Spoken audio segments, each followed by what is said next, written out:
I'm Madison, 30 years old, and I've been married to Thomas for 5 years now. He proposed to me after we had been dating for a while.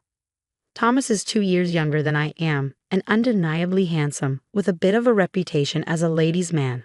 This reputation sometimes led to tension between us. When he proposed, I couldn't help but voice my concern. "Thomas," I said, "I'm thrilled about your proposal, but there's one thing that's been on my mind." "Oh, what's that?" he asked, his brow furrowing slightly. "Your reputation as a ladies' man. Everyone knows about it."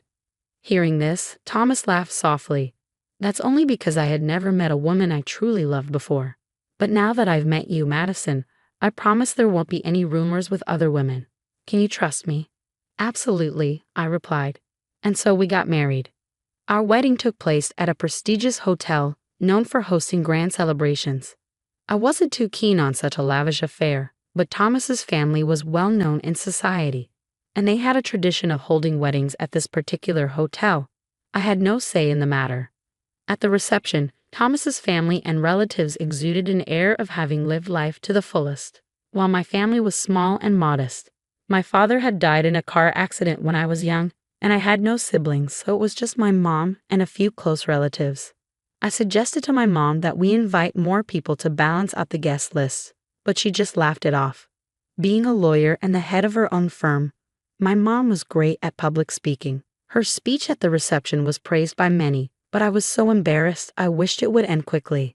The day after the wedding, we left for our honeymoon, touring famous Australian tourist spots for 2 weeks and staying in top-tier hotels. 3 days after we returned, Thomas went back to work. Though he called it work, he was the vice president of his father's company and was set to take over once his father retired. He always came home promptly at 5:00 p.m. We lived in a separate house on his parents' property, but this separate house was a spacious 6-bedroom home, complete with a 60-year-old maid who had looked after Thomas for years. I hardly had to do any housework, as my only task was preparing dinner. Thomas, probably spoiled growing up in a wealthy family, was very picky, not just about food, but also about people. The maid informed me of his food preferences. He wouldn't touch anything he disliked, but if he loved something, he would want it every day. His absolute favorite was macaroni and cheese. He would eat it at home and even order it when we went out, making meal planning a breeze. About a year after our marriage, Thomas suggested, "How about a 10-day trip to Europe next month? You've never been there, right, Madison?" "I would love to go, but can you take that much time off work, Thomas?" "It's fine, my dad's there, and I don't really do much anyway." "If you're sure, then I'm in," I agreed. "Great. Oh, I want to bring along some friends," Thomas added casually. I was surprised, thinking it would be just the two of us. "Who's coming with us?" "My college junior, Anthony, and his girlfriend. Anthony might even be more handsome than me, and his girlfriend is so cute. I'm quite envious." Thomas laughed. I felt a bit uneasy about another woman joining us. "Another woman is coming." "Yeah, she's just 21, but Anthony really wanted her to come. If you're okay with it, then so am I," he said. Little did I know, this trip would mark the beginning of the end for Thomas and me. The next month, we flew to England. Everything in Europe was new and exciting, and I couldn't stop taking photos on my phone. While Thomas didn't talk much to Anthony, he was very kind to Anthony's girlfriend, Brittany. Once, when Thomas went to the restroom, I struck up a conversation with Anthony. "You're Thomas's junior from college, right?" For some reason, Anthony hesitated before replying, "Ah, yes, I am." I laughed at his response. "You're funny, Anthony. You seem nervous." "No, not at all," he said, but just then, Thomas returned and saw us talking. "Madison, what's going on? What are you telling Anthony?" Thomas asked, his tone sharp. "We were just chatting." "Why? Is it wrong for me to talk to Anthony?" I replied, confused by his reaction. "It's not like that," Thomas said, but he seemed to interrupt whenever I spoke to Anthony or his girlfriend, making it hard for us to have a proper conversation. During the trip, Brittany and I once went to the restroom together, and I decided to share my observations with her. "It might sound odd, but it seems like you and Anthony are really close," I said to Brittany, noticing the awkwardness between them. Brittany, clearly taken aback, replied hesitantly, It's my first time traveling abroad, so everything's a bit overwhelming." "While you're here in a foreign country with your boyfriend, Try to enjoy it, I suggested, trying to lighten the mood. Thank you, she murmured. The four of us moved on to France, visiting various famous tourist spots. One evening at the hotel restaurant, Brittany was conspicuously absent. Anthony, where's Brittany? I asked, noticing her empty seat. She said she'd be a bit late. She should be here soon, he replied, but his tone lacked conviction. Thomas seemed visibly irritated as we waited. After a while, with no sign of Brittany, Thomas abruptly stood up. I'll go check on her, he said. I thought Anthony should be the one to go, but Thomas was already on his way. 10 minutes passed, and neither Brittany nor Thomas had returned. I turned to Anthony, my concern growing. What's taking them so long? Is Brittany feeling unwell? Anthony hesitated, then said, I don't think she was sick or anything. I'll go check on them. When I opened the door to Brittany and Anthony's room, they both seemed to adjust their seating abruptly, which only made me more suspicious. But I remained calm and asked, what are you two doing here? Thomas said he was coming to check on Brittany, but you're both just sitting on the sofa. Nothing's wrong, Brittany said quickly. I just felt a bit off, so Thomas was checking on me. Oh, okay. I'll bring Anthony over, I said, trying to hide my growing unease. Sounds good, Thomas replied, but Brittany remained silent, looking down at the floor. When I brought Anthony back to the room, Brittany stood up, ready to leave. Oh, are you feeling better now? I asked her. I'm fine, she muttered, while Anthony just watched her without saying a word. Our dinner that night was a quiet one, with none of us speaking much. After dinner, we all returned to our rooms. I couldn't hold it in any longer. Thomas, can I ask you something? I began, noticing how tense he suddenly became. What is it? He asked, his voice guarded. What's the deal between you and Brittany? Oh, what do you mean? She's just Anthony's girlfriend, he replied, trying to sound casual. It doesn't seem like they're close at all, I pointed out. They're both just quiet people, he said dismissively. It doesn't seem like they're just quiet. It's like they're not talking at all. You're overthinking things, Madison. Am I? When you were in Brittany's room earlier, and I opened the door, you both seemed startled and adjusted your seating. Enough. If you keep this up, you'll ruin our trip, Thomas snapped, cutting me off. After that, I didn't press the issue further, but my suspicions only grew.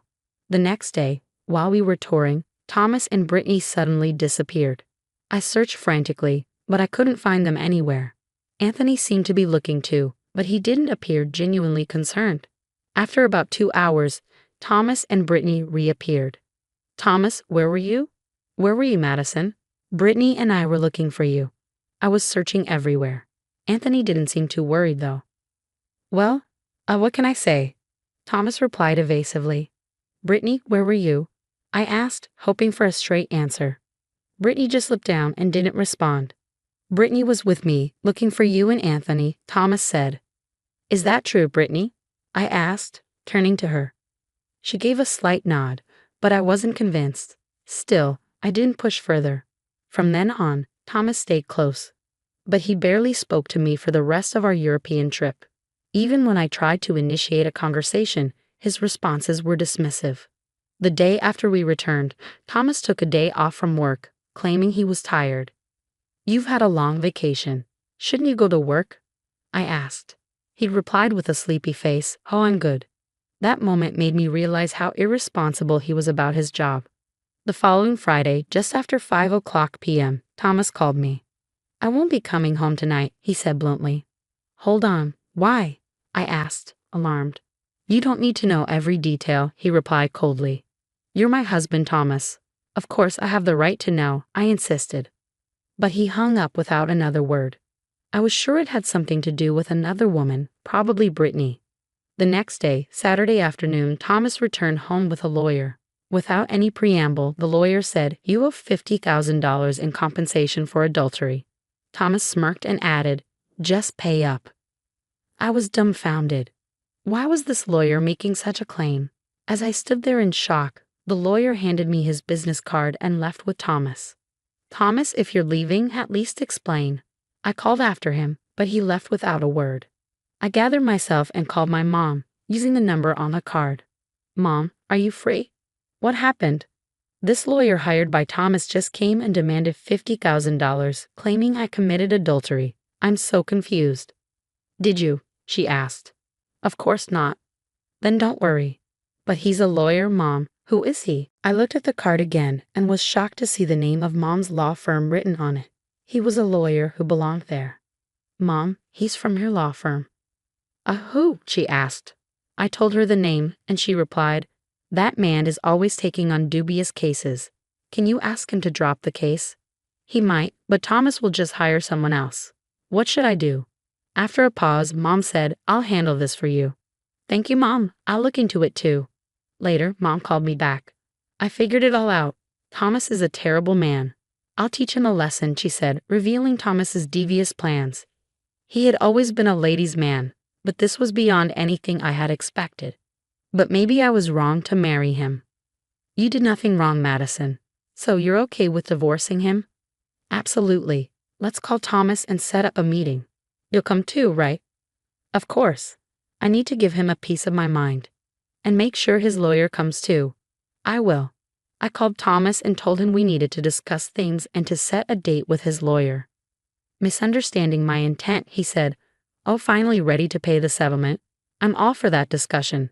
I'll check with my lawyer and call you back. Even though Thomas wasn't short of money, he seemed eager to get the divorce settlement over with. The next day, Thomas called, and we agreed to meet the following Saturday at 2 p.m. Come Saturday, my mom and I went to Thomas's house, where he and his lawyer awaited us. His lawyer arrived a bit late and seemed taken aback upon seeing my mom. Mom addressed the lawyer. Good to see you're still taking on cases without proper research. No, not at all. I always do thorough research before accepting a case. Really? Then can you provide evidence of Madison's alleged affair? The lawyer, realizing he was cornered, remained silent. Thomas, frustrated, said, Come on, lawyer, I'm paying you a premium for this. I wasn't informed that the opposing party would be represented by the head of my firm. The lawyer mumbled, clearly rattled. To our surprise, the lawyer quickly excused himself and left. Watching him go, Mom sighed. He's always been like that. I'll have to let him go. Thomas looked defeated. Confronted by Mom for evidence of my supposed affair, he went pale and confessed. I'm sorry. I made up the story about Madison's affair. I wanted to be with Brittany and lied impulsively. So Brittany was your affair? I asked, feeling the sting of betrayal. Yes, but I found out something about her, Thomas admitted, his voice trembling. She's living with a boyfriend. They're not married, but he doesn't work and gambles all day. Really? I replied, stunned. Yes, and I suspect they might be after your money, he added, looking devastated. Hearing this, Thomas broke down. Seeing him cry, I felt a pang of sorrow but held back my tears. Through his sobs, Thomas looked up at me. Madison, I'm truly sorry. I wish we could start over. I was furious. How dare you? After having an affair, you want to get back with me? Thomas, you have no choice but to divorce me. Thomas, overwhelmed, sobbed uncontrollably. Why did you bring Brittany on our European trip? It's unthinkable to bring an affair on a trip with your wife. I didn't want to, but Brittany insisted. She had never been to Europe, and I gave in. So you both were making fun of me. I never intended to mock you, but I understand why you would feel that way. Was Anthony Brittany's fake boyfriend? Yes, he's an employee at my company. He was thrilled to go to Europe on a work trip and share a room with a young woman. Your company will surely go bankrupt with you as CEO, I remarked coldly. Thomas had no reply. Thomas will proceed with the divorce, I said firmly. He remained silent, face down.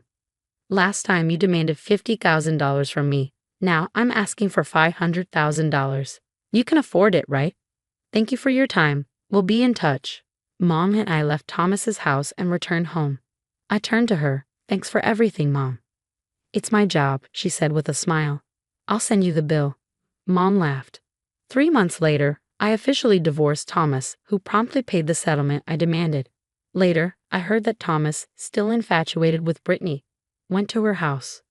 Her boyfriend was home, and after a chase, caught Thomas outside a nearby store and beat him up, landing Thomas in a hospital for 2 months. Brittany reportedly watched and laughed. Now, I'm in a new relationship and being cautious to avoid past mistakes. My new boyfriend is a kind lawyer from my mom's firm.